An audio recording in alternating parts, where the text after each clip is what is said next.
Buenas noches, colegas. En esta oportunidad, el Foro Económico tiene la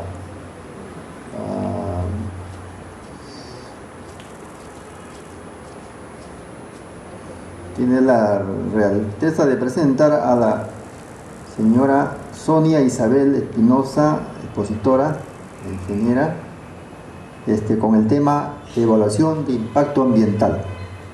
Darle el micro, en este caso, a la doctora Luisa.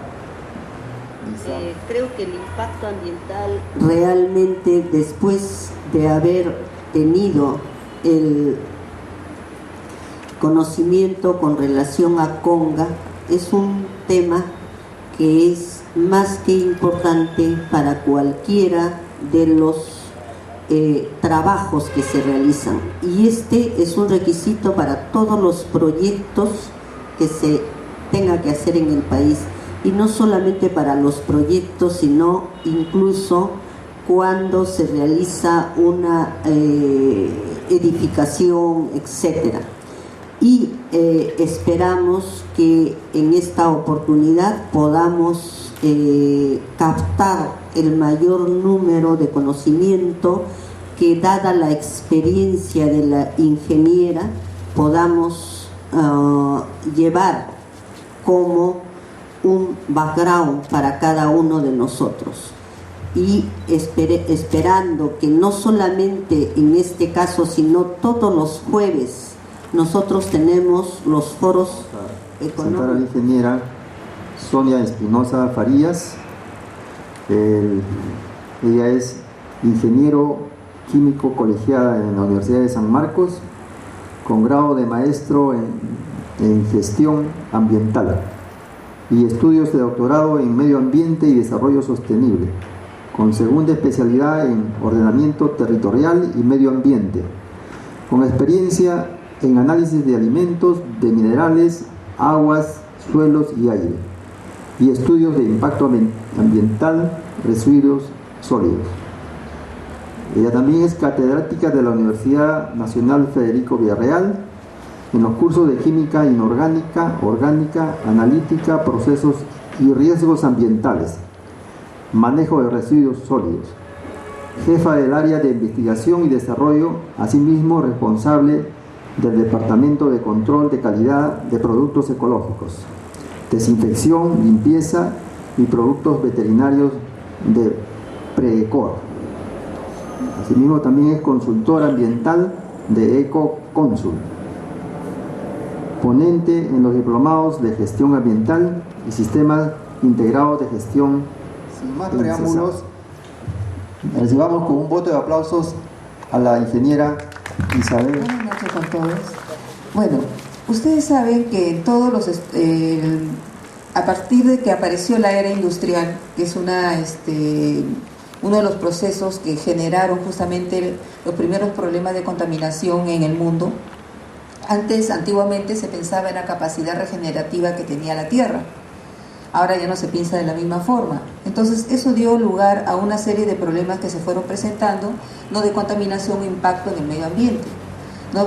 Por ejemplo, en esta sesión vamos a tener, ¿no?, todo lo que es el estudio de impacto ambiental, pero previo a eso, ¿no?, todos los problemas que justamente antecedieron, ¿no?, a las necesidades de poder hacer estudios de evaluación de impacto ambiental.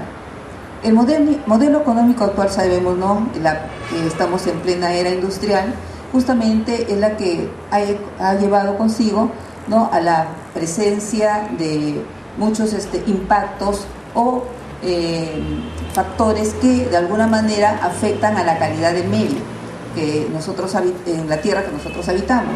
Entonces es la necesidad justamente de poder realizar una serie de estudios, evaluaciones, para poder antes, previo a un proyecto, nosotros poder hacer una evaluación previa y poder hacer el manejo adecuado para poder reducir los impactos que nuestra actividad o nuestro proyecto puede generar al medio. Bien, entonces vamos a ver los hechos que dieron justamente origen a los estudios de impacto ambiental. Tenemos primero la aparición de una problemática ambiental mundial, el cambio climático. ¿Quién no conoce el problema del cambio climático? Entonces, estamos frente a los efectos, ¿no?, de la emisión de gases de invernadero. Los gases de invernadero, ¿cuáles son? Creo que ya tenemos conocimientos básicos. ¿Cuáles son? El CO2, el metano, esos son los gases de invernadero. Y entonces estos están generando problemas, está generando inundaciones por un lado, sequías por el otro, desertificación, etcétera. Los estudios que se han ido realizando justamente en los núcleos de hielo establecieron una sólida relación justamente entre el CO2 presente y el incremento de temperatura, como se puede ver en este gráfico. Acá se están observando justamente, ¿no?, los cambios de temperatura, los incrementos en ciertos periodos, y justamente a veces cuando han habido esos picos o incrementos de temperatura, también el incremento de CO2 se ha dado en esos periodos, como se puede ver más o menos o comparar en esa gráfica. ¿Eso que me está indicando? Que ¿cómo se genera el CO2? Justamente por la combustión, la industria, ¿no?, el combustible fósil. Entonces, mientras más industrializados somos, más contaminamos.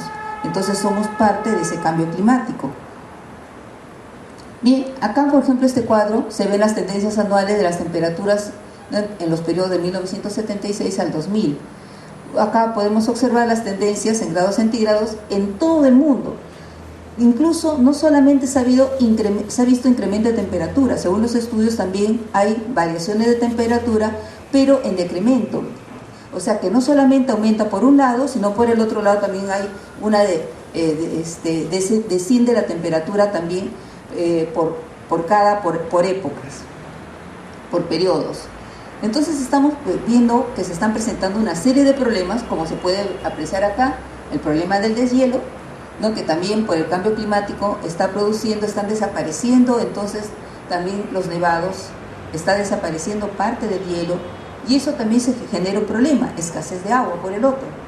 Entonces no solamente es incremento de temperatura, sino que también estamos con otros tipos de problemas que esto va a conllevar, ¿no?, conforme va pasando el tiempo.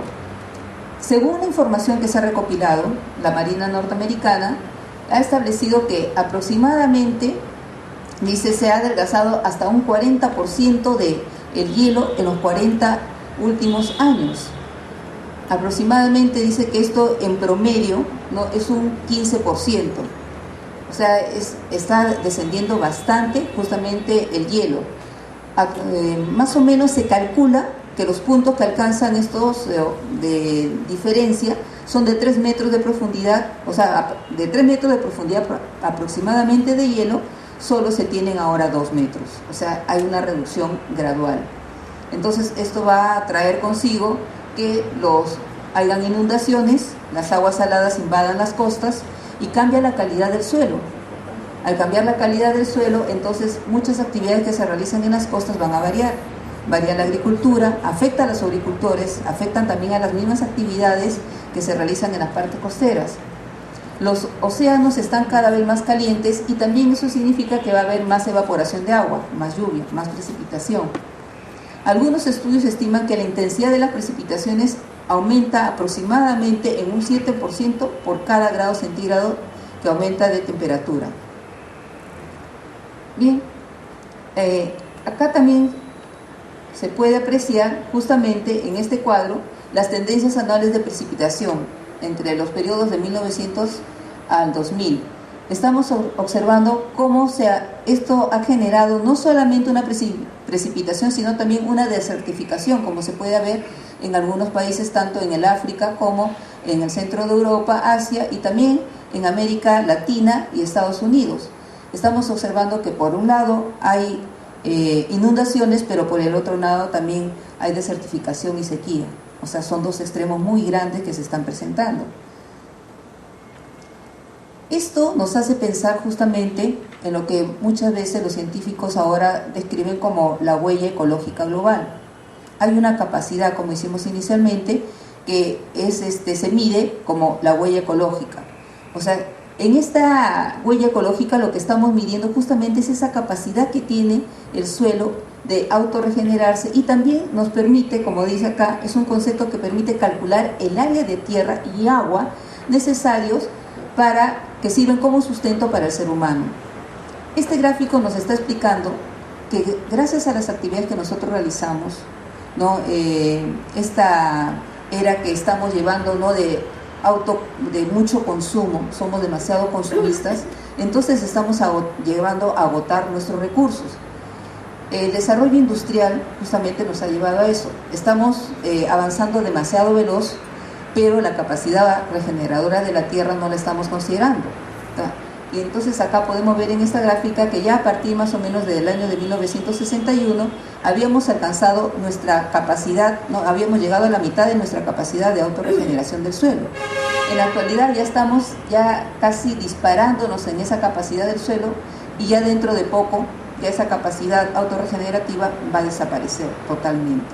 Entonces nosotros eso nos lleva a pensar qué es lo que vamos a hacer o qué es lo que estamos haciendo para poder reducir esa huella ecológica.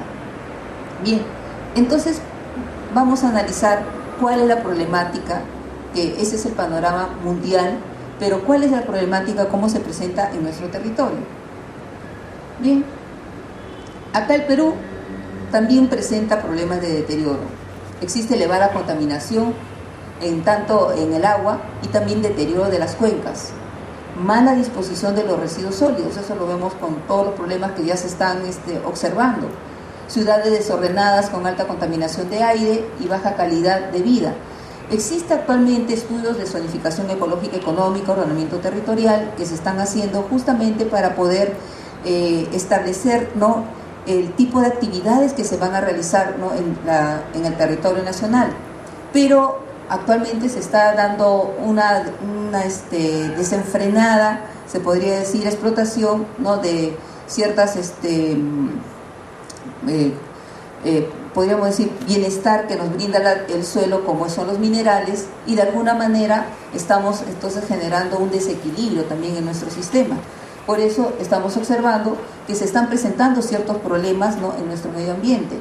Pérdida de suelos agrícolas por erosión, salinización y pérdida de fertilidad. ¿Qué pasa? Estamos avanzando, supuestamente la tecnología está desarrollándose cada vez más, ¿no?, a pasos agigantados, pero sin embargo tenemos problemas, ¿no?, de pérdida de suelos agrícolas, problemas de salinidad. Probablemente las técnicas que estamos aplicando no son las adecuadas o estamos sobreexplotando los recursos que tenemos. Destrucción de más de 10 millones de hectáreas de bosques y tala ilegal de maderas finas. Eso también es un problema que tenemos que solucionar. 221 especies de fauna en peligro de extinción, pérdidas de cultivos nativos y sus variedades, contaminación del aire, alto nivel de pobreza que ejerce fuerte presión sobre los recursos naturales y el ambiente, y desaparición de muchas etnias y otro tanto en peligro de desaparición. En la actualidad ya han desaparecido más de 7 etnias. Actualmente están por desaparecer 14. ¿Qué es lo que están haciendo? Los proyectos que estamos desarrollando realmente a veces no tienen un estudio adecuado del impacto ambiental que estamos generando. O quizá no nos interesa o no los hemos tomado muy en cuenta.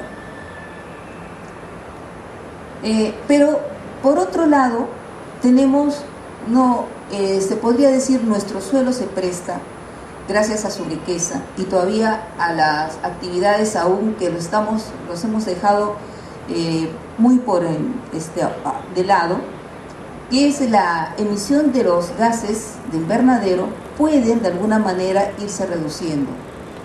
Estos gases, en este sentido, el Perú presenta oportunidades, por ejemplo, para lo que es la recaptura de gases de efecto invernadero, a través de lo que es la reforestación. Y la reforestación también nos brinda una alternativa de inversión. Programas de reforestación con financiamiento internacional producirían al mismo tiempo beneficios tan globales y también nacionales. O sea, lo que acá hagamos, si nosotros reforestamos nuestro suelo, podemos tener no solamente beneficios a nivel nacional, sino también estamos contribuyendo con parte de la contaminación que se genera en el mundo. El Perú también puede negociar el financiamiento de programas de conservación de grandes áreas de bosques, principalmente amazónicos, para retener el carbono, desarrollando acciones alternativas que no impliquen tala o quema de bosques. O sea, no todas las actividades que realizamos, a Dios gracias, no generan contaminación, sino también podemos realizar una serie de actividades que puedan ir en bienestar, ¿no?, de todo lo que es preservación del medio ambiente. Bien, pero para ello necesitamos de una gestión ambiental eficiente, que nos garantice el cumplimiento de las leyes y normas establecidas. Actualmente nosotros tenemos, ¿no?, las leyes del CEIA, también tenemos, por ejemplo, las normas, la 019, que también nos están indicando la forma como debe de hacerse un estudio de impacto ambiental. Tenemos en este tipo de gestión ambiental eficiente también podemos mejorar en forma concertada la gestión ambiental para un desarrollo sostenible, garantizar la salud de los pobladores, prevenir y revertir los procesos de degradación de los recursos naturales debido a la sobreexplotación o también a la vulnerabilidad del terreno. Desarrollar iniciativas de ecoeficiencia de las actividades empresariales, también en los proyectos dentro de nuestras propias empresas, también podemos entonces realizar estas iniciativas de ecoeficiencia, ahorro de energía, ¿no?, lo que es proceso de segregación, reciclaje de materiales que pueden ser reutilizables, plástico, papel, entre otros. Cumplir los compromisos internacionales en materia ambiental y de recursos naturales, garantizar la cobertura y calidad regulatoria ambiental, integrar la política ambiental con otras políticas públicas y promover la participación de los diversos actores en la gestión ambiental, cosa que antes no se hacía. Por eso antes se veía afectado y muchas etnias se han visto afectadas en los proyectos que hemos estado realizando. Pero gracias a esto último, la promoción de la participación de los actores que están implicados justamente en el área de desarrollo, ¿no?, de nuestros proyectos, entonces es donde ahora se han podido hacer ciertos ajustes y esos problemas de contaminación y de impacto sobre el medio ambiente y sobre la población se ha podido ir reduciendo. Claro que en la actualidad todavía tenemos esos problemas, estamos justamente en proceso de mejora, de implementación, pero ya se está haciendo, en la actualidad ya se está haciendo algo. Entonces, ¿cómo podemos llevar a cabo justamente ese sistema de gestión? Mediante la aplicación de los estudios de impacto ambiental. Entonces, esto nos lleva a analizar la importancia de los EIAs. Los EIAs son importantes porque nos permiten decidir sobre la viabilidad ambiental de un proyecto. Antes no se hacían estudios de impacto ambiental, ahora ya se están haciendo los estudios de impacto ambiental. En los estudios de impacto ambiental lo primero que hacemos es justamente identificar los impactos que nuestro proyecto puede generar y luego los evaluamos. Ahora, no solamente los identificamos y los evaluamos, sino que la finalidad justamente de este estudio de impacto ambiental es realizar un plan, ¿no?, de manejo. En este plan de manejo justamente estamos viendo las alternativas que podemos dar a los diferentes problemas que hemos identificado que nuestro proyecto puede generar sobre el medio, y luego vamos a ver cómo de alguna manera podemos prevenirlos o reducirlos o de alguna manera compensarlos en el caso de que no nos sea posible ya la recuperación de los mismos. Asegura también que los inversionistas asuman sus responsabilidades ambientales, así como los costos del manejo ambiental. Antes, como estamos viendo, no se hacía. La minería, por ejemplo, que es uno de los grandes casos que tenemos, nos generó y nos dejó en el pasado grandes pasivos ambientales, que hoy día nosotros los estamos asumiendo. Ahora no. Lo que se busca justamente con este estudio de impacto ambiental es asegurarnos que estos inversionistas justamente identifiquen o detecten los posibles impactos que sus proyectos pueden generar y de alguna manera que se hagan responsables de ellos, pero previo a eso hacer un plan de manejo para poder de alguna manera reducir los impactos que se puedan generar al medio. Obtener también una participación de la sociedad en forma activa. La sociedad ya está participando y directa sobre las decisiones y acciones para el desarrollo sustentable del medio ambiente, porque ahora lo que se busca es que justamente todos los proyectos de alguna manera sean sustentables. No solamente se busca no desarrollar o crecer económicamente, sino que también se busca la sustentabilidad de ellos, ¿no?, y la sostenibilidad, porque lo que se está planteando a nivel mundial es que toda actividad humana no genere impactos de las cuales las generaciones futuras no puedan disfrutar. Ahora, toda actividad que se desarrolla tiene que ser sostenible. Bueno, en resumen, entonces el EIA, como muchos a veces piensan, no es un requisito más, no es un requisito para poder presentar, ¿no?, un proyecto y que éste sea aprobado, no. El estudio de impacto ambiental es un instrumento, porque como decía acá, este va a permitir la viabilidad, no solamente ambiental, sino también la viabilidad del proyecto. Si el estudio de impacto ambiental nos resulta altamente negativo, entonces muy probable es que ese proyecto no se dé. Por eso es un instrumento que a través de un proceso sistemático analiza las posibles consecuencias ambientales de las acciones de un proyecto y se anticipa ante cualquier decisión económica y política para poder prevenir y mitigar dichas consecuencias, evitando los grandes desastres ecológicos que nos colocan ante situaciones irreversibles, cosas que no queremos. Bien, entonces, pero los estudios de impacto ambiental tienen diferentes categorías.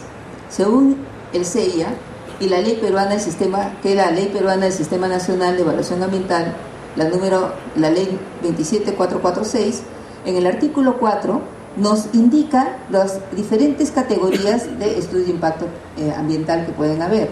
Tenemos la categoría 1, que es la declaración de impacto ambiental, que también lo conocemos como DIA. En este caso, solamente lo que se hacen son aquellos proyectos impacto medianamente o casi que tienen poca significancia. La categoría 2 son los estudios de impacto ambiental semi-detallados.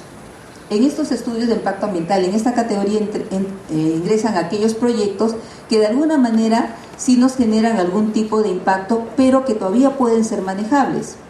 Y en la categoría 3 están los estudios de impacto ambiental detallado. Acá ya se encuentran todos aquellos proyectos que nos dejan grandes impactos y que en muchos de los casos ya a veces nos dejan daños que son irrecuperables. Bien, entonces en base a ello, según los tipos, ¿no? O los tipos de impacto, de estudios de impacto ambiental, tenemos acá lo que corresponde a la estructura. Por ejemplo, una declaración de impacto ambiental está conformada primeramente por el resumen ejecutivo, la descripción general del proyecto, en donde se considera el tipo de obra, la ubicación, un croquis del mismo, las vías de acceso, el costo total de la obra. Luego se procede a la descripción de las actividades en cada fase del proyecto, si es que el proyecto tuviera varias etapas o varias fases. Se procede también a la identificación de los impactos ambientales más significativos, usando cualquier metodología, puede ser una matriz de checklist para poder identificarlos, que es una de las más utilizadas, y luego se hace la descripción de los impactos ambientales significativos. O sea, primero se identifica y luego se hace la descripción, pero solamente de aquellos que resulten significativos. Luego se procede a las recomendaciones para prevenir o mitigar los impactos ambientales significativos identificados en la etapa anterior. Y también en ellos se pueden introducir anexos y gráficas donde se ponen corresponden a las fichas de identificación de impactos para el cribado de un proyecto de desarrollo, los croquis de ubicación del proyecto, donde está la ubicación de los mismos, y fotografías de ser posible. Luego viene la estructura del estudio de impacto ambiental semidetallado. Como ustedes verán, es similar al anterior. Tiene un resumen ejecutivo, los antecedentes, una breve descripción del proyecto, el proceso y metodología para realizar el estudio de impacto ambiental, o sea, quiere decir, de las metodologías, existen varias, tanto para identificar como para evaluarlas.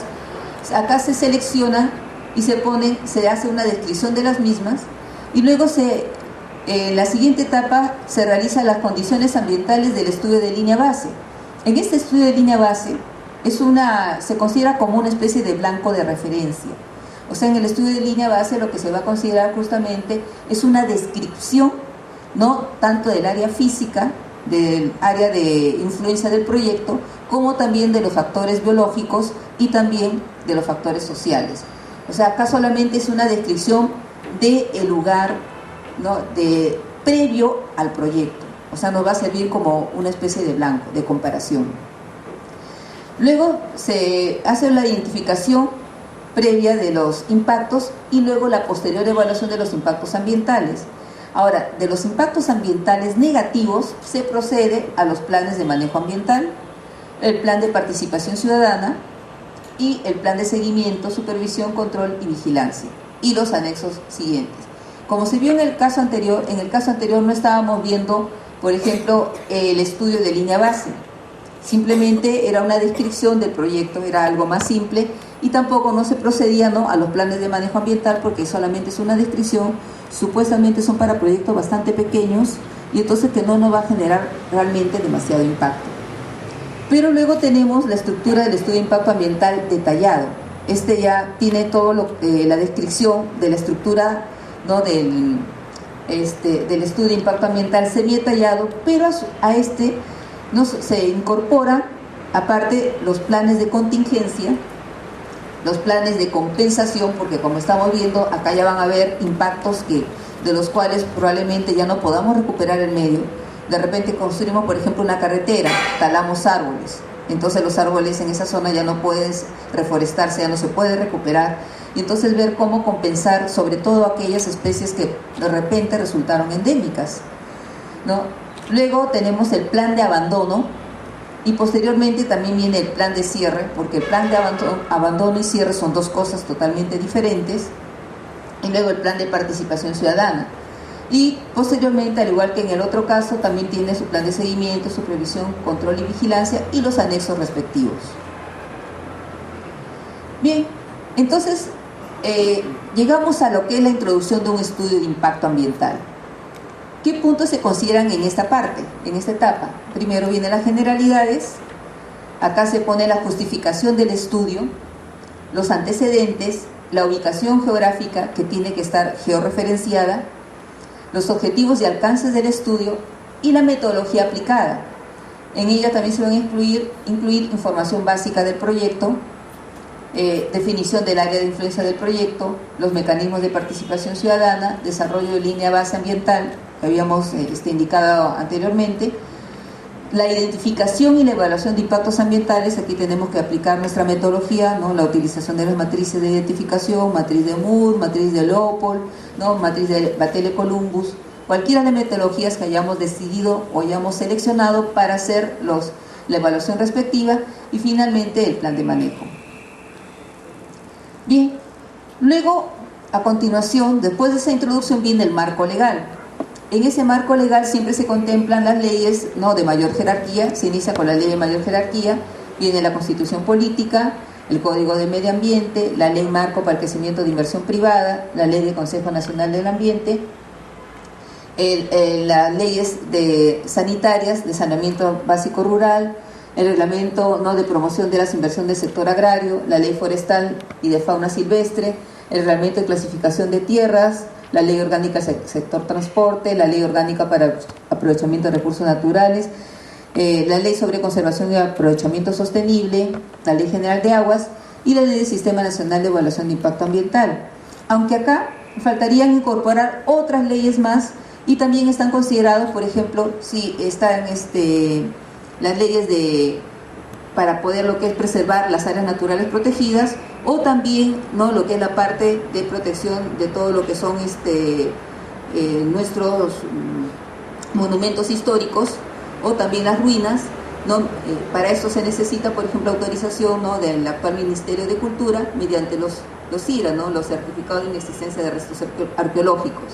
Entonces, incluso dentro de esta normatividad también vienen lo que son los ECA, los estándares de calidad ambiental, tanto de agua como de aire, para poder determinar ahí, tener los parámetros que nos van a servir para nosotros, para hacer, como medida comparativa, para determinar si nuestro proyecto está sobrepasando los límites permitidos o no. Luego viene la descripción técnica del proyecto.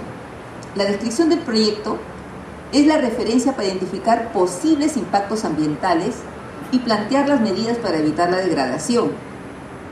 Se debe proveer también información sobre la localización del proyecto, que es muy importante, el tipo, el tamaño o escala del proyecto, y delimitar el alcance de cobertura, porque esto también es importante. Dependiendo de ello va a ser también el impacto y también la ubicación. No es lo mismo, por ejemplo, ubicar, no sé, una planta, vamos a decir, podríamos decir de tratamiento de aguas, ¿no?, en la costa, que instalarla, por ejemplo, en la sierra, o un relleno sanitario, ¿no?, instalado en la costa, que instalado, por ejemplo, en la zona, no sé, en una zona arqueológica, cercana a una zona arqueológica. Entonces, los cuidados que hay que tenerlos son diferentes. Tenemos que respetar, como se había indicado anteriormente, la parte de la legislación. Tenemos que cuidar también nuestro registro histórico y también que no genere ningún tipo de impacto. Si vamos a desarrollar, por ejemplo, una actividad, por ejemplo, una represa en nuestra costa, no va a ser lo mismo que instalar, por ejemplo, una represa en la selva. En la selva se va a perder muchas cosas, parte de la biodiversidad, también se pueden perder algunas etnias, como fue el caso, por ejemplo, cuando se quiso instalar la represa de Inambari. La represa de Inambari iba a sacrificar muchas cosas, aparte de un terreno donde está considerado mucha biodiversidad, tanto en el área vegetal como animal, pero también se estaba viendo que iba a sacrificar a muchas etnias y el traslado de muchas personas que habitaban en el área de influencia del proyecto. Se calculaba que eran más de 15.000 personas, aunque algunos decían que era aproximadamente 30.000 y no 15.000 personas que se iban a trasladar para poder realizar ese proyecto. Entonces, como vemos, el impacto que se iba a generar entre algunas de las cosas eran varias. Aparte que cambiaba la instalación de esa represa, cambiaba el microclima, iba a generar una mayor afluencia de ciertas epidemias que podían aparecer, porque ya estábamos hablando de aguas que ya eran estancadas, que ya no tenían movimiento. Entonces iba a haber una serie de pérdidas también en el medio acuático. Y entonces ese estudio, que también se calculó que ni siquiera era para que lo aprovecháramos nosotros, sino en mayor porcentaje lo iba a aprovechar Brasil. Entonces realmente era un proyecto que hasta ese entonces no nos beneficiaba mucho, y los impactos que iba a generar en el área iban a ser probablemente, en la forma como se estaba manejando, iban a ser más negativos que positivos. Bien, debe identificar también a los responsables del proyecto, el por qué, dónde, cuándo y cómo el proyecto será ejecutado y operado, añadiendo algunas indicaciones de la magnitud de varias actividades. En la medida de lo posible, la descripción debe ser cuantificada. Y debe ser cuantificada porque eso nos permite evaluar, ¿no?, si realmente estamos sobrepasando los límites, y cuando establecemos nuestro plan de manejo, entonces nos pueda ayudar eso para poder determinar si realmente, cuando hacemos el seguimiento, ¿no?, si realmente estamos cumpliendo con los compromisos establecidos para nuestro estudio de impacto ambiental, para haber adquirido la factibilidad del proyecto. Debe explicar también en forma fundamental los procesos que se desarrollarán en etapas y tiempos preestablecidos, dependiendo, ¿no?, de si nuestros proyectos tienen varias etapas de construcción, ¿no?, etapas de operatividad, etapas de cierre. A veces simplemente los proyectos son más pequeños y entonces a veces solamente es etapa de construcción y cierre. Hay otros que tienen hasta etapas previas de inspección o exploración, como son, por ejemplo, los proyectos, ¿no?, de mineros, los proyectos petroleros, o para identificar o también la presencia, ¿no?, de gas. Entonces, dependiendo de los tipos de proyectos, es importante justamente entonces explicar las etapas y las actividades que se van a realizar dentro de cada etapa, para poder analizar la significancia, ¿no?, que van a tener ellos sobre el medio en donde se van a desarrollar.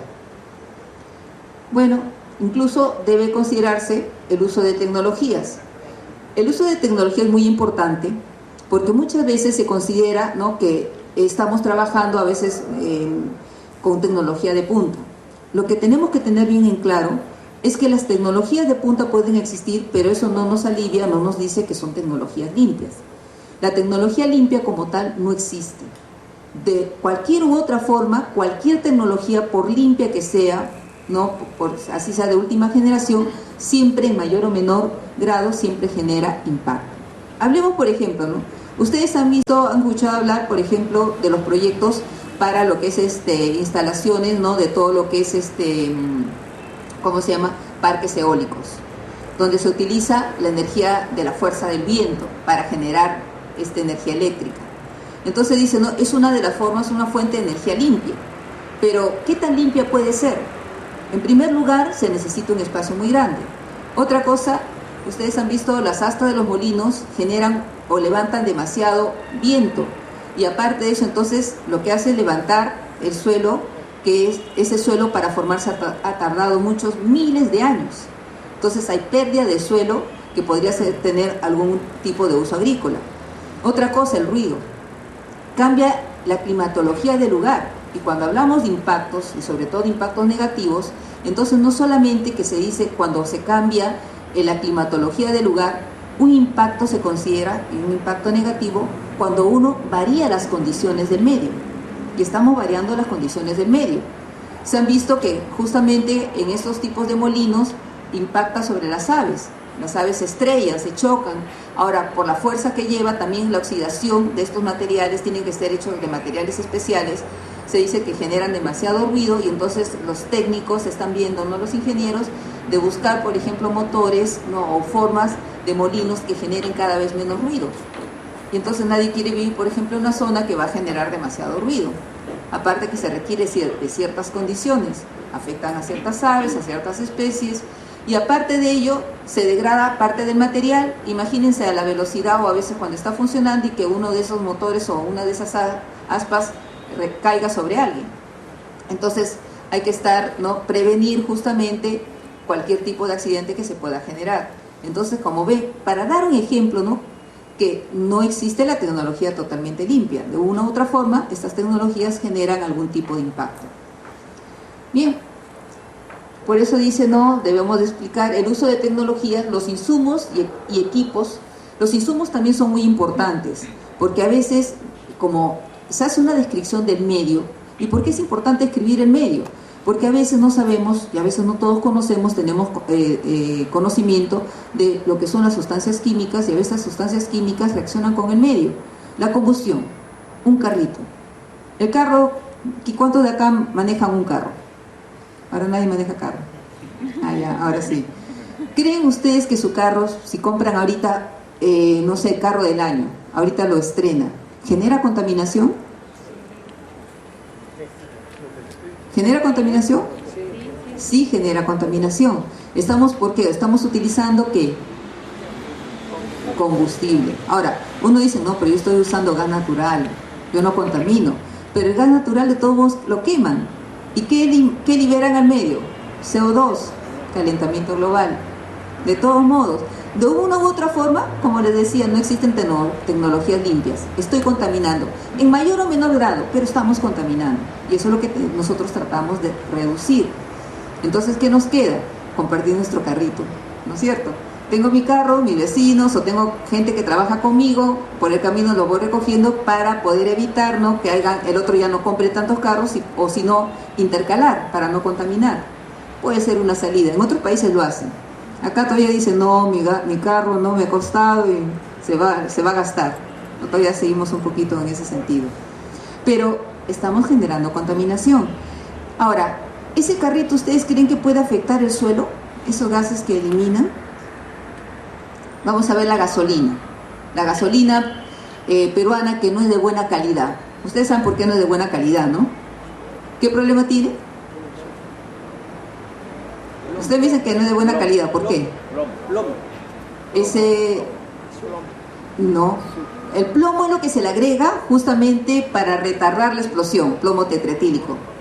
Pero aparte de eso, ya, el plomo, muy bien. Pero aparte de eso, el azufre. El azufre, cuando hay combustión, entra oxígeno y se forman gases ácidos. Esos gases ácidos, ¿creen que hacen daño? Hasta uno mismo. Por eso también cuando nosotros usamos nuestro carrito, se mide también la presencia de óxidos de azufre, ¿no? Porque esos gases ácidos a veces maltratan la piel, dañan la materia orgánica, el suelo. Y esos son los formadores de la lluvia ácida. Se combinan con agua. Todos, yo sé, acá son economistas, pero alguna vez en su vida llevaron en el colegio química, ¿no?, básica, elemental. Y ahí llevaron lo que eran funciones químicas. Y saben cómo se formaban los ácidos, ¿no es cierto? ¿Cómo se formaban los ácidos? Claro, muy bien, uno metal, con el oxígeno formaban los óxidos no metálicos y con el agua estaban formando los ácidos. Muy bien. Entonces, ha sido un alumno muy excelente en el colegio. Bien. Entonces, estamos viendo, ¿no?, cómo estas tecnologías, los insumos químicos, todo eso generan impacto. Estamos viendo, nosotros, con nuestras pequeñas actividades, el solo hecho ya de existir, estamos generando impacto. Entonces, imagínense ahora cuando nosotros realizamos un proyecto. Ya sabemos, no existe la tecnología limpia y no existe ninguna reacción al 100%. ¿Qué quiere decir? Si yo contamino, vamos a decir agua. Ustedes saben que las aguas que nosotros tomamos provienen de una enorme cloaca, ¿no? La del río Rin. El río Rin es una enorme cloaca, por eso sabe rico, ¿no? A algunos les gusta, no, hervida, no, cambia el sabor, dicen. Ahora ya saben de dónde proviene el sabor. Pero, ¿qué pasa esas aguas?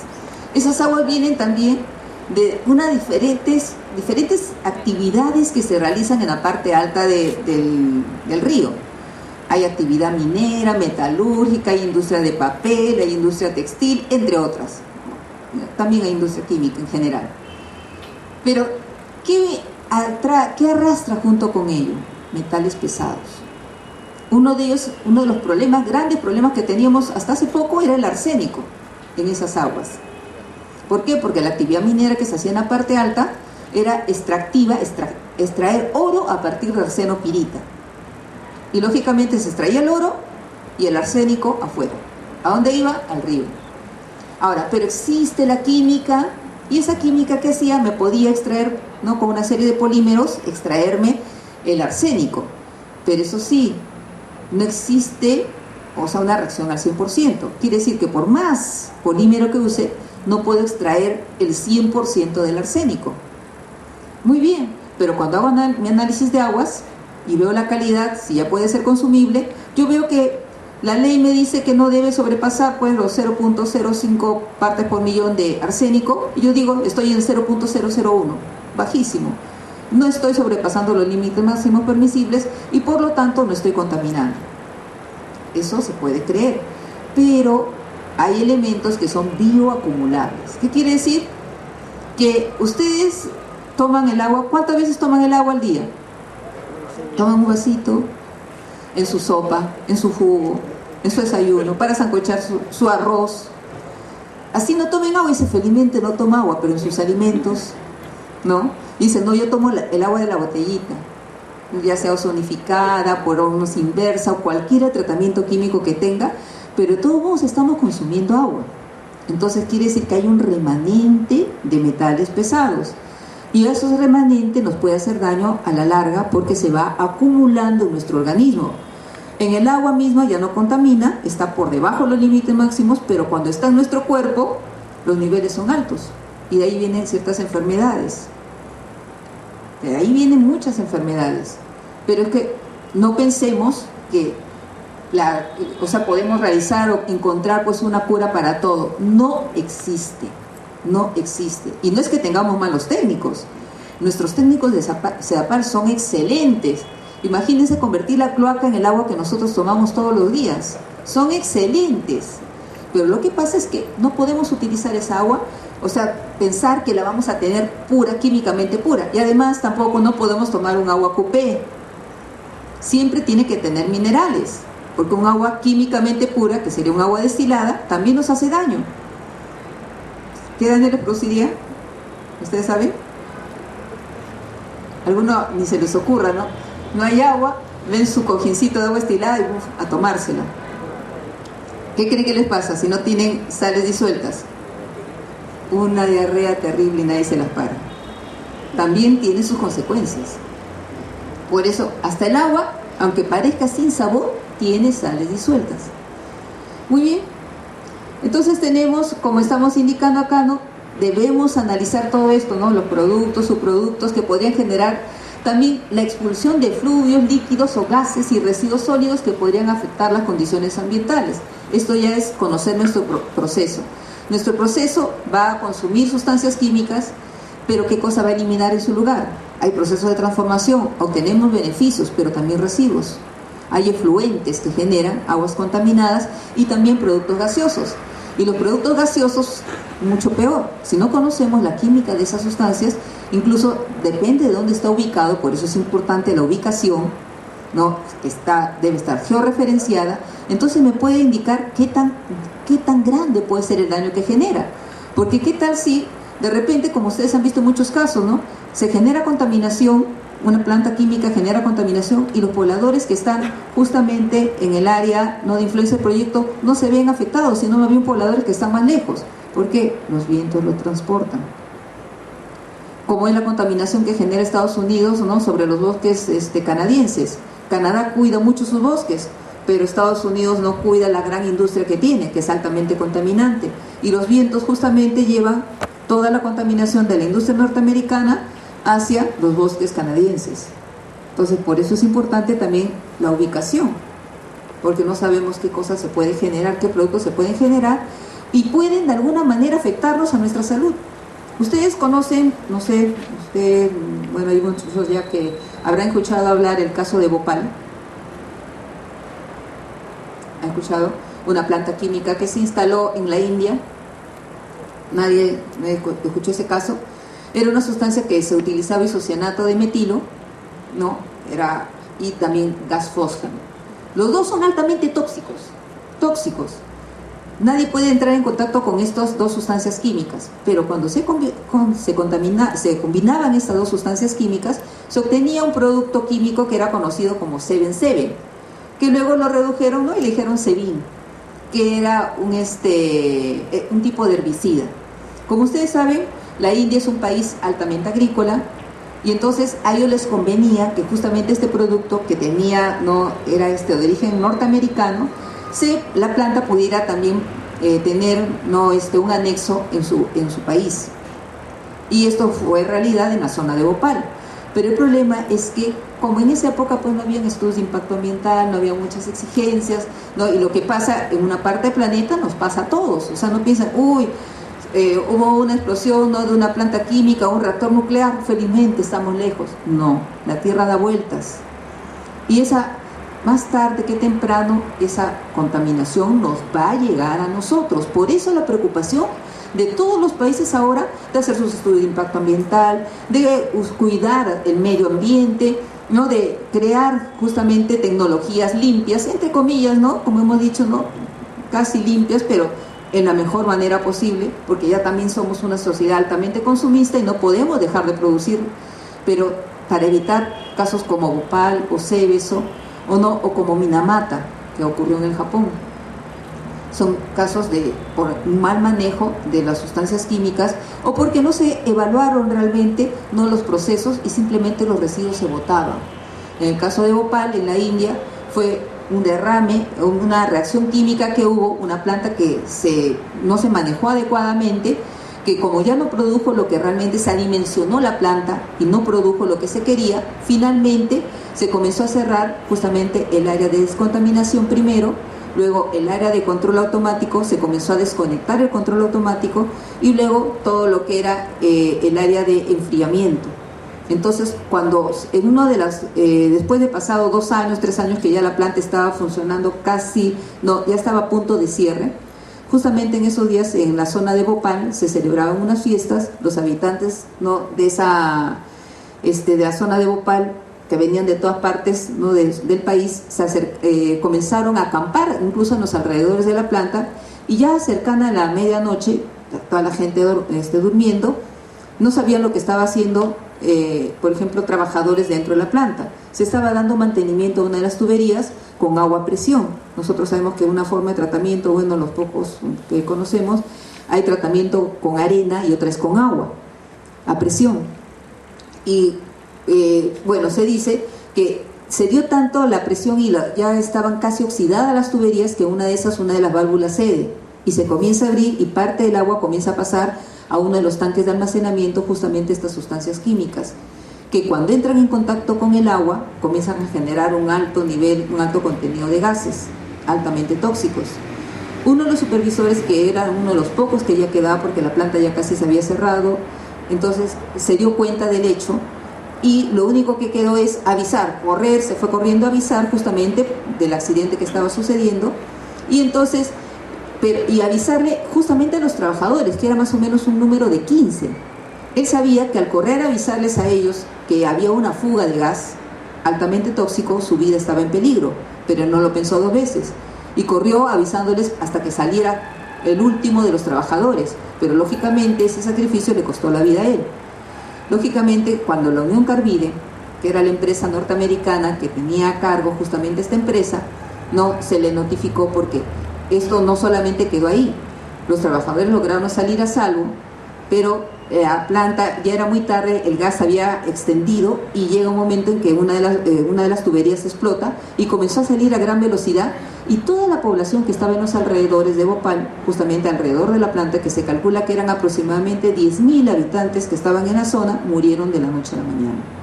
Ahora, la Unión Carbide no aceptaba la responsabilidad, incluso culpó al pobre supervisor. El supervisor no tenía la culpa, había muerto, no podía defenderse, pero las 15 vidas que salvó no fueron testigos de que más bien él había sacrificado su vida, así que no pudieron culparlo. Pero la Unión Carbide le costó más de 2 o 3 años al gobierno hindú demostrar que realmente las causas de la muerte había sido por contaminación, por un descuido, por un mal manejo y por supuestamente en ese plan de cierre que debe de existir cuando se hace un estudio de impacto ambiental, se tomen las medidas adecuadas.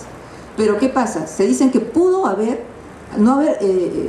reducido el impacto, no de contaminación, pero si hubiera estado funcionando el control automático, para que las válvulas no de control de cierre automático funcionaran. O también funcione la planta de enfriamiento, porque cuando se producía la reacción química, como era exotérmica, entonces la misma temperatura hacía que se expanda más rápido el gas. Y tampoco si hubiera habido la planta de esterilización, pero ni una de las tres funcionaba. O sea, por cuestiones de costo se comenzó a reducir, se manejó mal ese plan de cierre, ¿no? O probablemente ni siquiera existía, y entonces cobró muchas víctimas. Entonces, por eso es importante.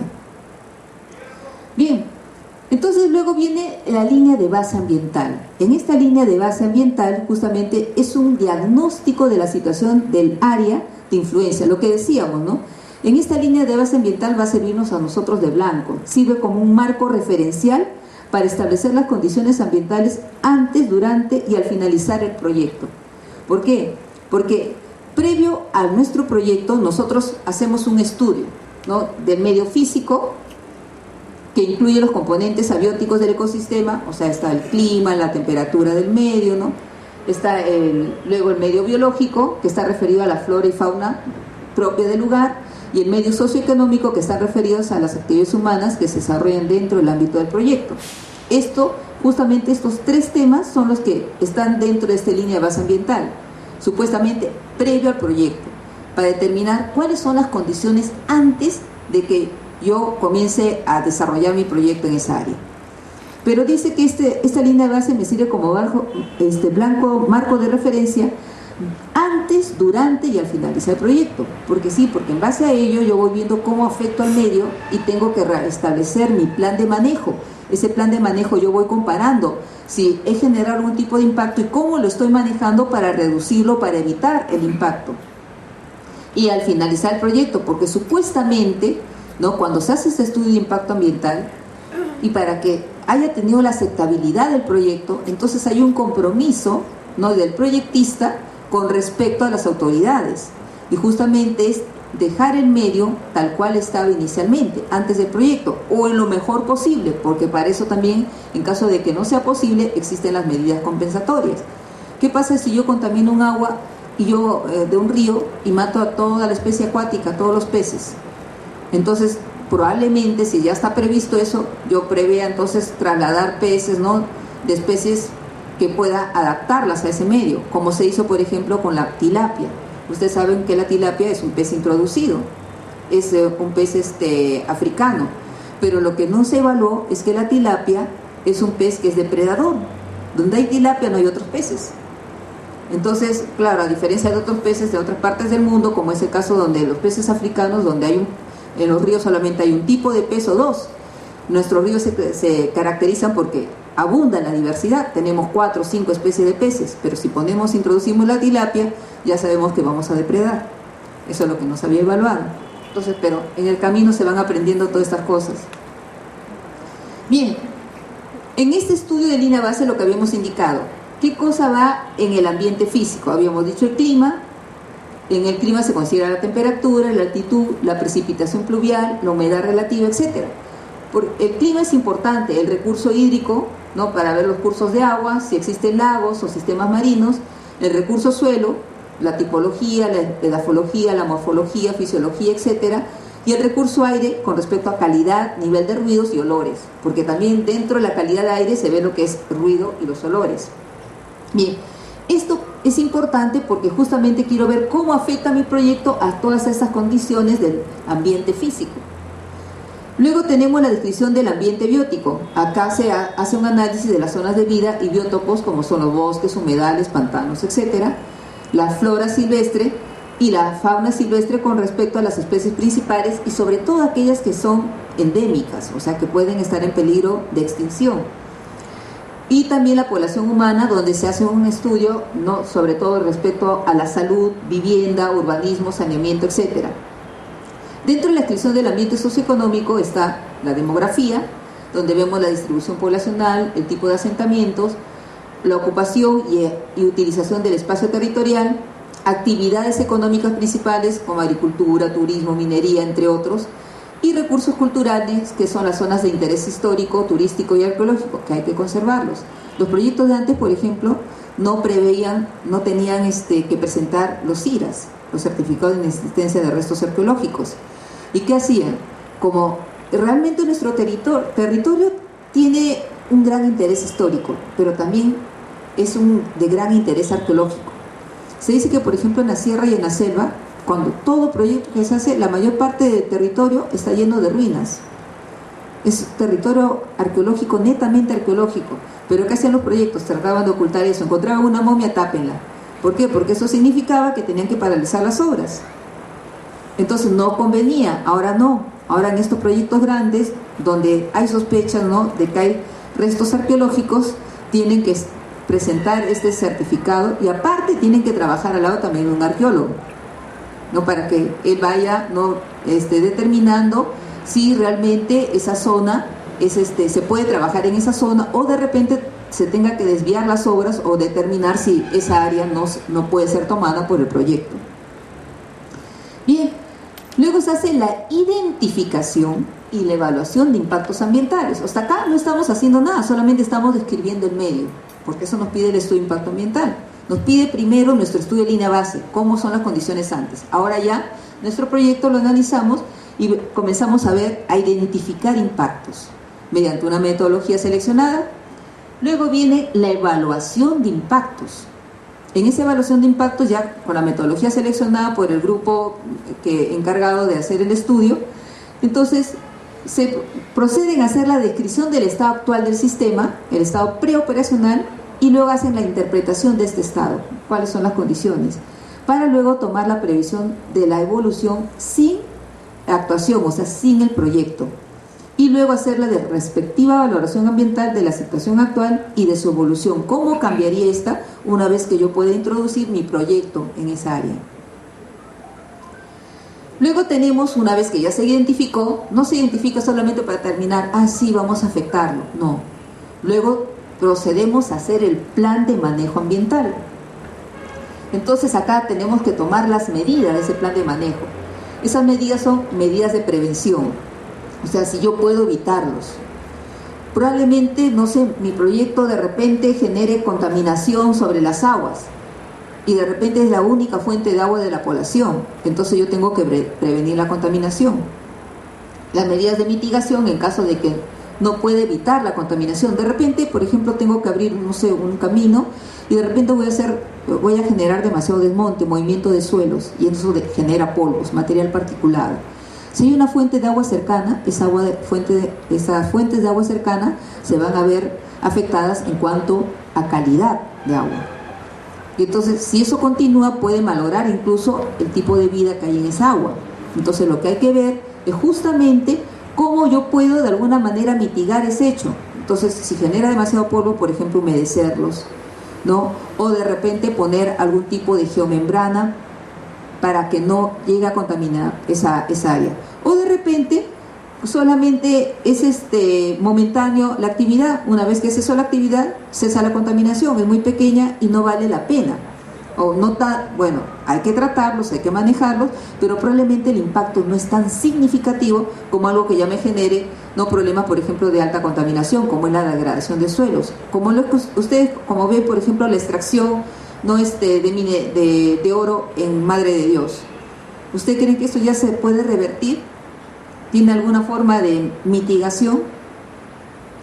En la zona de la selva es un suelo muy sensible. Si yo genero contaminación, ya la pérdida de ese suelo es ya irremediable.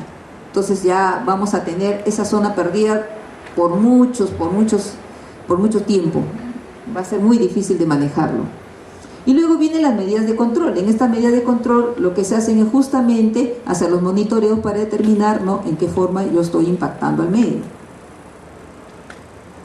Bien, en algunos casos es necesario hacer un estudio de vulnerabilidad, porque de repente estoy, no sé, en una zona sísmica y de repente yo lo que voy a hacer es, por ejemplo, tener una cancha de relave. De repente está en una zona de pendiente y de repente si viene un sismo puede que colapse esa relavera. O de repente, ¿no?, la zona hay demasiada precipitación y entonces también ese relave se puede deslizar, como nos ha pasado a nosotros acá pues en la zona de Tamboraca, en la parte alta del río Rima. Ustedes saben que en ese río también teníamos una minera que estaba trabajando en una forma ilegal, nos dejó su tremenda, ¿no?, zona de relaves, y de repente eso es lo que se estaba viendo. Lima en cualquier momento se veía afectada por ausencia de agua, y si había agua, era agua contaminada, porque la relavera estaba a punto de colapsar. En la parte alta, justamente donde estaba la relavera, estaba el pueblo de San Mateo, pero en la parte alta justamente se realizaba agricultura.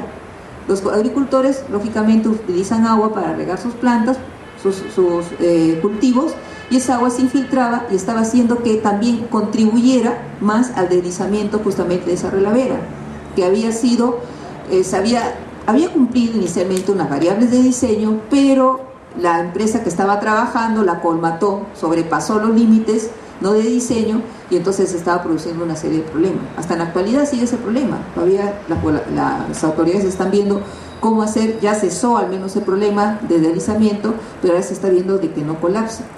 En una zona sísmica, donde hay mucha precipitación, donde hay derrumbes continuos, entonces es necesario hacer los estudios de vulnerabilidad para determinar, porque el tipo, ¿no?, de impacto que voy a generar, de repente el impacto no es mucho, yo tengo muy bien marcadas mis variables de diseño, pero probablemente las condiciones del medio no se adecuan, y aunque nunca hayan pasado 50, 100 años que no ha sucedido nada, puede hacer que justamente mi proyecto suceda, y entonces hay que hacer ese tipo de estudio.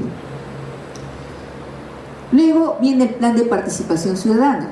Esto es muy importante. En la actualidad esto ha cobrado tanta importancia que incluso muchas veces el estudio de impacto ambiental no puede tener, incluso no generar ni siquiera demasiado impacto.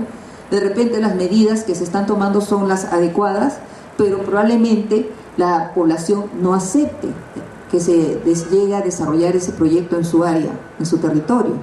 Y si la población se niega, el proyecto no va. Y hay que cuidar eso. Entonces, por eso es importante ahora el plan de participación ciudadana. Con esto se obtiene información de los actores sociales, o sea, tenemos que identificar cuáles son todos los actores, ¿no?, que están justamente en el área de influencia del proyecto. Están las autoridades, los pobladores e incluso los mismos proyectistas. Luego, la comunidad puede ayudar también a identificar y mejorar alternativas a ciertas acciones del proyecto. ¿Quién mejor que ellos, ¿no?, que conocen su territorio? Luego, los ciudadanos entienden mejor el significado del proyecto, aunque parezca mentira. No piensen que antes pensaban pues que no teníamos plumas, ¿no?, y nadie pues no sabíamos de lo que estaban hablando. No, ellos conocen muy bien el territorio y lo conocen mucho, incluso mejor que nosotros. Entonces no podemos dejar de lado incluso sus conocimientos. Entonces ellos más bien pueden ayudarnos incluso y entienden muy bien nuestro proyecto, y al contrario, no debemos ocultarles. Debe haber transparencia. Se puede prevenir o minimizar ciertos conflictos de interés si nosotros manejamos bien este plan de participación ciudadana, y los eventuales retrasos al proyecto que también estos podrían conllevar el hecho de que nosotros ocultemos información o que despreciemos incluso la importancia de lo que es la participación de los pobladores en nuestro proyecto. Bien, basando en esto, estas funciones básicas de participación ciudadana, según el PENUMA, debe tener estas etapas. Primero, un proceso de identificación de los actores, ¿no? ¿Quiénes son los que van a verse afectados por el proyecto? Autoridades, tanto civiles como también están de las ONGs, los pobladores mismos, ¿no?, los empresarios. Luego viene la información, pero con transparencia. Informar tal cual va a ser el proyecto. Si el poblador descubre que hemos mentido, puede hacer que nuestro proyecto ya no se dé, porque van a negarse. Si en esto nos mienten, ¿qué otras cosas nos mentirán? Así sea, haya sido una mentirita blanca y haya sido la única. Luego viene el diálogo.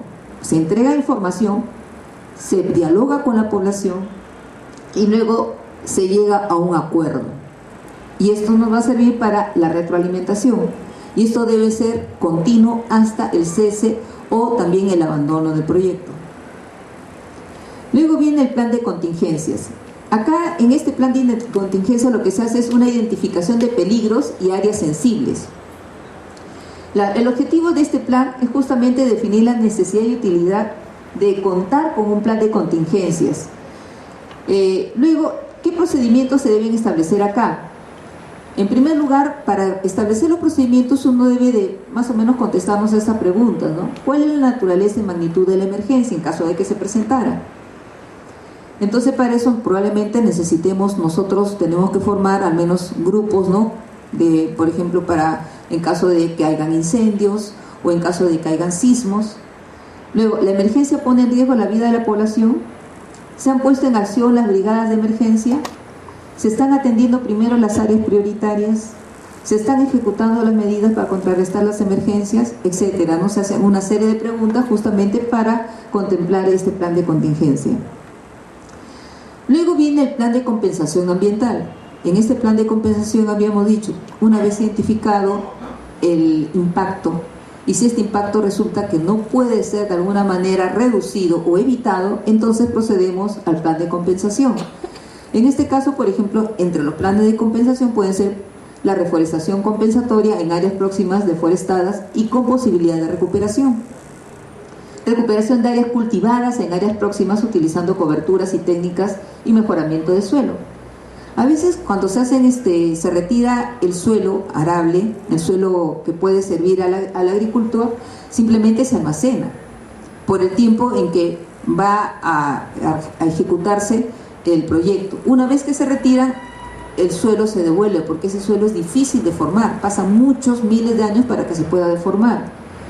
Luego se hace la instalación de zoocriaderos y piscigranjas en caso de que se vea que va a ser afectados justamente, ¿no? la parte biológica, para recuperar las especies en peligro de extinción, o por ejemplo en caso de especies endémicas. Y entonces simplemente lo que se hace es un inventario y luego se puede establecer justamente, ¿no? Zoocriaderos para que una vez que ese proyecto otra vez no sean liberados al medio. Del mismo modo, viveros y semilleros en áreas próximas para recuperar especies vegetales en peligro de extinción. Canales de captación, conducción o desagüe en áreas próximas para compensar la alteración de cursos naturales de aguas producidos por el proyecto. Y el traslado también de poblaciones, animales, vegetales o humanas a otros ámbitos acondicionados apropiadamente para su supervivencia si nosotros, no, de alguna manera, nuestro proyecto va a significar que utilicemos las tierras, no, los espacios que ellos ahora los ocupan y entonces hayan que trasladar. Claro que esta última nadie quisiera, ¿no? ¿Qué tal si descubren oro o descubren petróleo debajo de mi casa y nadie quiere? Bueno, te vas a trasladar y luego vamos a ver a dónde vas a vivir. Nadie quisiera, ¿no? Por más que sea nuestra chocita, uno se ha acostumbrado a su casita, ¿no? Y entonces hay que pensar también en ese caso, ¿no? A llegar a esos extremos. Luego viene el plan de abandono y cierre. Justamente acá, esta etapa, dependiendo del proyecto, puede durar varios años, como son en los proyectos, por ejemplo, mineros, puede durar 3, 5 años, y luego viene el cierre definitivo. Incluso el abandono se da por etapa. Hay abandonos, plan de cierre por etapas, o sea, en la etapa de construcción. Una vez que se termina la etapa de construcción, entonces se procede el cierre de esa etapa y se empieza una nueva etapa.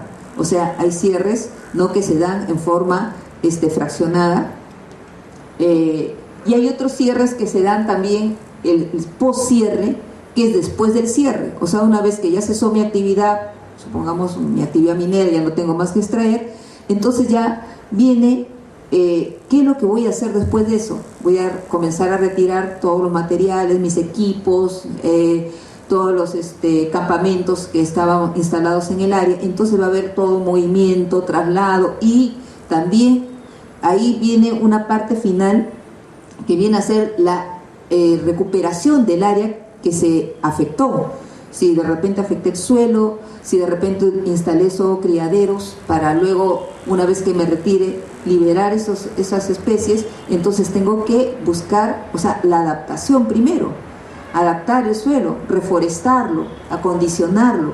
Si afecté fuentes de agua y tuve que desviarlas, entonces ahora tengo que ver la manera de cómo corregir, incluso las instalaciones, probablemente tenga que desmontar equipos, y entonces todo eso va a tardar, es todo un proceso. Por eso se llama el post-cierre, o sea, después del cierre viene el retiro de todo eso, que también toma un tiempo, y también es un proceso también donde se requiere otra inversión aparte. Y lógicamente ya viene el cierre final, que eso ya se conoce como el abandono. Ya después del poscierre ya lo abandoné porque ya cumplí con todo, pero ahí justamente en esa última etapa es donde viene otra vez ¿qué es lo que habíamos utilizado como referencia? La línea de base. Traigo mi línea de base y comparo. Ya, eso fue como estaba inicialmente y ahora cómo lo estoy dejando. Justamente ahí es la última parte donde se hace un monitoreo final y se compara con esa línea de base para determinar qué tanto impacté, cómo influí justamente en esa área y cuál ha sido, ¿no?, mi plan, y si llegué a cumplir, porque eso también va a ser mi carta de presentación. Cuando haga otro proyecto, yo ya voy a quedar, mi imagen va a quedar estampada ahí, si cumplí o no cumplí. Eso se vio, por ejemplo, en el caso Yanacocha. Los pobladores, ¿por qué no creían en Yanacocha? ¿Y por qué no creen? Porque Yanacocha no ha cumplido. Si yo le miento a la población no me cree. Si yo no cumplo, la población me contamina, toma mi agua, toma mi suelo, y después lo deja así, tal cual, ni siquiera como lo encontraron, sino como todo depredado. Entonces pierde la confianza de la población. Bueno, y finalmente viene el sistema de evaluación, ¿no?, de impacto ambiental, que nosotros lo conocemos como el SEIA, que este sistema, ¿no?, según el artículo 24 de la ley 28611, Ley General del Ambiente, señala: toda actividad humana, textualmente, ¿no?, que implique construcciones, obras, servicios y otras actividades, así como las políticas, planes y programas públicos susceptibles de causar impactos ambientales de carácter significativo, está sujeta, de acuerdo a la ley, al Sistema Nacional de Evaluación de Impacto Ambiental, el SEIA, el cual es administrado por la Autoridad Ambiental Nacional. Entonces, ¿qué cosa es el SEIA? Es un sistema único y coordinado de carácter preventivo, cuya función principal es identificar, evaluar, mitigar y corregir anticipadamente los impactos ambientales negativos derivados de las acciones humanas. O sea, va a cumplir con todas estas funciones. Este sistema opera mediante procesos participativos y de vigilancia, control, supervisión, fiscalización y sanciones e incentivos. Entidades que conforman el SEIA: está el MINAM en calidad de organismo rector y administrador del SEIA, las autoridades sectoriales, ¿no?, los ministerios, o también se encuentran autoridades regionales, autoridades locales, no, los alcaldes, y las autoridades en otros niveles de gobierno en materia de supervisión, fiscalización y sanción ambiental. Por ejemplo, también están los integrantes de la OEFA, ¿no?, el organismo de fiscalización ambiental. Los instrumentos de la gestión del SEIA justamente son, ¿no?, el DIA, el EIA SEBI desarrollado, ¿no?, y el EIA desarrollado, y también está la evaluación ambiental estratégica. O sea, son estos 4 instrumentos de gestión del SEIA. Los instrumentos administrativos del SEIA son todas las normas y dispositivos emitidos por autoridades de nivel nacional, regional y local, los registros de entidades autorizadas para elaborar evaluaciones ambientales, el listado de proyectos de inversión sujetos al SEIA, el registro administrativo de carácter público de las certificaciones, el informe de monitoreo ambiental mediante el cual se da cuenta de la ejecución de las medidas del estudio de impacto ambiental del proyecto de inversión, y otros que también determine la autoridad, ¿no?, como habíamos dicho, si necesitamos, por ejemplo, permisos a la autoridad del agua, al ANA, se tiene que acudir también a estas autoridades si nuestro proyecto tiene alguna variable, ¿no?, con respecto al manejo del agua, o de repente si necesitamos un certificado de inexistencias arqueológicas, o nuestro proyecto está cerca a una zona protegida. Bien, y entonces viene la certificación ambiental, que justamente, ¿no?, una vez que se ha hecho la clasificación del documento ambiental, esta clasificación del documento ambiental nosotros lo podemos encontrar en el Decreto Supremo 019, ¿no?, que viene a ser el reglamento justamente del CEIA, y acá nosotros podemos encontrar, ¿no?, cómo se hace la clasificación, cómo sé que mi proyecto es un día, es un semidesarrollado, desarrollado. Entonces acá dice las características. ¿Qué es lo que se hace? Primero se hace la presentación para que la autoridad competente me indique a qué clasificación corresponde mi proyecto. Por eso dice, esto más o menos demora 30 días, este proceso. Y ahora, puede ampliarse incluso, en este caso no se amplía, lo que se amplía es si, por ejemplo, una vez que ya ha sido clasificado, entonces procedo a hacer mi estudio de impacto ambiental, dependiendo de cuál ha sido la clasificación que me ha denotado la autoridad, entonces procedo, ¿no?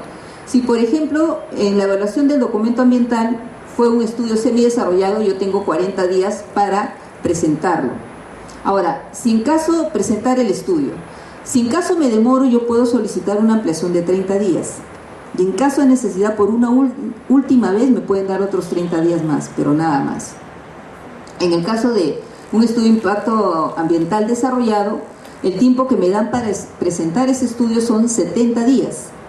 Y con un 30 días de ampliación en caso de que se requiera, y también por única vez, ¿no?, en caso de que se requiera por X motivos, si ha sido muy complejo mi proyecto, me pueden dar otros 30 días más, por única vez. Y luego ya se procede, una vez que ya ha sido presentado el estudio de impacto ambiental, entonces nuevamente procede a entregar, ¿no?, el estudio a la autoridad no competente, y entonces se procede a certificación ambiental, o sea, la revisión del estudio de impacto ambiental. Si es que mi estudio está bien desarrollado y más o menos basándonos en el plan de manejo que se ha presentado, la autoridad lo evalúa y considera que mi proyecto puede ser viable, entonces me va a dar la certificación ambiental correspondiente. Pero antes de ello, o sea, más o menos hacer toda esa evaluación va a demorar 20 días calendario, tanto para el estudio semidesarrollado como para el estudio desarrollado. En total, los días van a demorar 30 días para la presentación del documento, los EIAs semidesarrollados 90 días y los EIAs desarrollados 120 días aproximadamente, o sea, en total. Eso es lo que demora según lo que dice el Decreto Supremo 019. Ahí está los tiempos, está estipulado incluso los tiempos que va a demorar cada una de estas etapas. Bien, ¿para qué se hace todo esto? Justamente lo que queremos es lograr un medio ambiente y un desarrollo sostenible. Entonces, el uso sostenible de los recursos naturales con participación del sector privado y la actividad empresarial, eso es lo que nos interesa. Obtener el ordenamiento de territorio para el desarrollo a través de la zonificación ecológica económica a nivel nacional, regional y distrital. Y esto nos va a asegurar el uso ordenado de los recursos y la ocupación del espacio. El manejo de los recursos naturales y del ambiente, la elaboración de programas a fomentarse en base a una planificación estratégica y el mejoramiento de las actividades empresariales actuales para desactivar las amenazas contra el ambiente y los recursos con alta prioridad en la industria minera limpia, pesca responsable, manejo forestal, reforestación y manejo adecuado de los recursos. Entonces, lo dejo con esta, quizá muy extenso para ustedes el resultado, disculpen, he tenido que correr porque realmente esto es demasiado amplio, pero estas frases, no sé si ustedes alguna vez han leído las cartas del jefe Seattle, fue un jefe indio, que justamente el presidente de los Estados Unidos le pide permiso para comprar su territorio. Y él le contesta en esta forma. Este es un fragmento de la carta que él envió al presidente de los Estados Unidos. Ustedes deben enseñar a sus niños que el suelo bajo sus pies es la ceniza de sus abuelos, para que respeten la tierra. Digan a sus hijos que ella fue enriquecida con las vidas de nuestro pueblo. Enseñen a sus niños lo que enseñamos a los nuestros, que la tierra es nuestra madre. Todo lo que ocurra a la tierra, le ocurrirá a los hijos de la tierra. Si los hombres escupen en el suelo, están escupiendo en sí mismos. Esto es lo que sabemos. La tierra no pertenece al hombre, es el hombre el que pertenece a la tierra. Todas las cosas están relacionadas como la sangre que une a una familia. Hay una unión en todo. Lo que ocurre en la tierra recaerá sobre los hijos de la tierra. El hombre no tejió el tejido de la vida. Él es simplemente uno de sus hilos. Todo lo que hiere al tejido lo hará a sí mismo. Bueno, y con esto concluyo. Viene el rol de preguntas. Aquí hay una pregunta. A ver. Ha llegado. Se pregunta sobre la situación de rechazo a los proyectos mineros en Cajamarca. ¿Qué nos podría comentar ingeniera Sonia Espinosa? Es que en realidad se están sacrificando 4 lagunas y esas lagunas, según se decía los representantes de la empresa Yanacocha, que iban a reponerse con lagunas artificiales, porque realmente el oro se encuentra debajo de las lagunas. Pero en realidad nosotros sabemos que una laguna artificial nunca va a sustituir la calidad del agua de una laguna, jamás. Las lagunas son naturales, han demorado muchos años en formarse, y lo que una laguna artificial nunca va a suplir este tipo de la calidad del agua. Y otra cosa, ¿cómo se van a llenar las aguas de esas lagunas artificiales? Lo que la empresa nunca ha dicho, que según el proyecto que ellos han presentado, dice que se van a llenar con agua de lluvia. Ahora, ¿qué es lo que forma la lluvia en la zona? Justamente la evaporación de las lagunas. Si las lagunas las van a desaparecer y las van a contaminar, entonces, ¿cómo van a llenar esas lagunas artificiales? Entonces, en forma muy personal, no es que sea antiminera, ¿no? Pero yo creo que hay veces en que donde uno tiene que equiparar, en este caso, el agua. El agua vale oro, y realmente el oro no lo podemos consumir, como dicen los pobladores. El oro es a quién enriquece realmente. En este caso, la minera debería de buscar otra alternativa y no precisamente sacrificar estas lagunas. Sabemos que justamente Cajamarca tiene problemas con escasez de agua. Ese es el problema que se está presentando en Cajamarca. Y entonces justamente vamos a tomar sus lagunas, por eso los pobladores no desean. Y felizmente existe la participación ciudadana, pero a pesar de ello, la empresa quería imponerse. Entonces eso es lo que ha generado mayor rechazo. O sea, se buscaba otra alternativa. Los pobladores tampoco no es que estén en contra, porque también a ellos les genera mano de obra, pero el problema es lo que les va, el costo, de extracción de ese oro. Van a extraerlo por unos cuantos años, y después ¿qué nos va a quedar a nosotros? O a la población de esa zona. Y como acabamos de leer, lo que le pasa a la tierra nos pasa a todos. Nosotros somos parte de la tierra. Entonces, bueno, eso es lo único que yo le respondería, que realmente es un problema muy fuerte. Yo creo que deberíamos de escuchar a los pobladores, y yo creo que al menos, como hacen en muchos países, los mismos Estados Unidos, otros países, si tienen reservas minerales o de petróleo, ¿por qué no lo guardan como una reserva futuro? ¿Por qué queremos extraerlo todo en esta generación? Entonces no estamos cumpliendo con la extracción o con el desarrollo sostenible del que tanto hablamos, donde se supone en donde no debemos afectar a las generaciones futuras. ¿Y qué estamos dejando?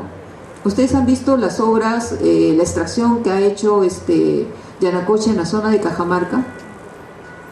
Deja mucho que desear, por eso los pobladores no creen.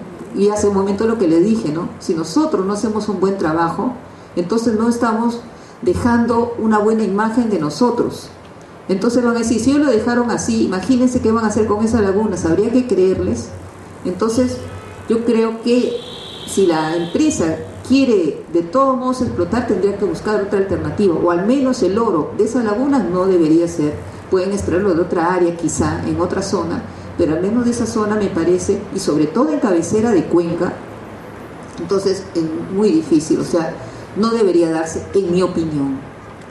Bueno, ingeniera, le preguntan cuáles son los pasos para mitigar el ambiente de las 5 especies en extinción en el Perú. Bueno, eso sí es un poco difícil.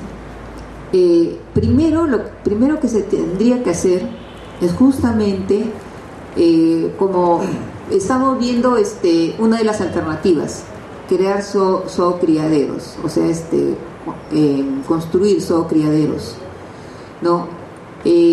Hay muchas, bueno, eso ya más son técnicas para los biólogos, ¿no? Que están más, son conocedores de esas técnicas, pero al menos deberían de tener, o sea, cuidar el hábitat de estas especies, porque sabemos que aparte de ser únicas, justamente están por las características del medio mismo geográfico, las condiciones climatológicas, los pisos altitudinales, y entonces debe de cuidarse esos espacios. No se adaptan en cualquier lugar, a veces se busca adaptarlas, ¿no? En condiciones de laboratorio, buscarles condiciones o crear especies que se adapten más rápidamente, pero hay especies que nunca llegan a adaptarse, o sea, no todas se llegan a adaptar. Unas probablemente se puedan adaptar a otros en otro medio, otras probablemente requiera estarlas criando aparte para evitar, ¿no? Que llegue a desaparecer las especies. O también otras alternativas que se dan, ¿no? Es el manejo de los genomas, algo que yo no estoy muy de acuerdo, ¿no? Bueno, es un poco difícil. Manejar el genoma es algo del que yo no estoy muy convencida, ¿no? Como cuando se hablan de especies vegetales, ¿no? En especies vegetales, en algunos casos es bueno, pero tiene sus limitantes, y eso también es otro punto, es otra cosa que se va a generar, y ahora más aún con el plazo que tenemos de 10 años para manejar los organismos genéticamente modificados, que ya se nos viene encima, que es otro problema que tenemos encima. Pero esas son las alternativas, al menos que yo veo poco, o sea, eso más está dedicado a la parte biológica, o sea, que ya no es buscar alternativas, adaptabilidad, ¿no?